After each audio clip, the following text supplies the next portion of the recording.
করতে চলেছি আমাদের এই পিসিতে আমাদের হোয়াটসঅ্যাপ লগ ইন। তো দেখে নাও আমরা কেমন করে করছি। প্রথমে আমাদের যেতে হবে এই হোয়াটসঅ্যাপ অ্যাপে। তোমরা ক্রোম ব্রাউজার থেকেও যেতে পারো। এই যে ধীরে ধীরে ওপেন হচ্ছে, এখানে ওপেন হতে দিতে আমি ফোনের সেটআপটা দেখে দিচ্ছি। প্রথমে ফোনটাকে নিবে, ফোনটাকে নিয়ে ফোনের হোয়াটসঅ্যাপটা ওপেন করবে। হোয়াটসঅ্যাপটা ওপেন করার পর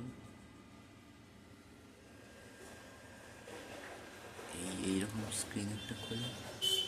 সেই স্ক্রিনে এই 3 ডটসে ক্লিক করে যাবে সেটিংসে গিয়ে যাবে এই স্ক্যানার অপশান থেকে দেখতে পাবে যে একটা স্ক্যানারের চলে যাবে। সেই স্ক্যানারে এই যে স্ক্যানারটা হয়েছে এবারে যাবো স্ক্যান কিউআর কোডে। দেখো এসে গেছে।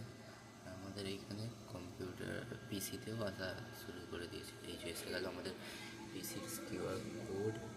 এবারে আমি তো এই ফোনটাকে দিয়ে পিসিতে স্ক্যান করি। এখানে স্ক্যান করতে বললো, আমি স্ক্যান করে দিচ্ছি। স্ক্যান হয়ে যাওয়ার পর এখানে দেখো কন্টিনিউ লেখা আছে, গুগল ক্রোম কন্টিনিউ করে দিলাম, হয়ে গেল আমাদের কাজ সম্পূর্ণ। এবারে এখানে ধীরে ধীরে লগ ইন হবে। দেখো আমাদের পিসিতেও লোডিং এর চ্যাট শুরু হয়ে গেছে। কি হয়েছে লিঙ্ক ডিভাইস। আর এই দেখো কম্পিউটারেও আমাদের সব চ্যাটস চলে এসেছে।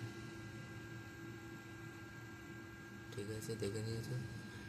চলো টাটা।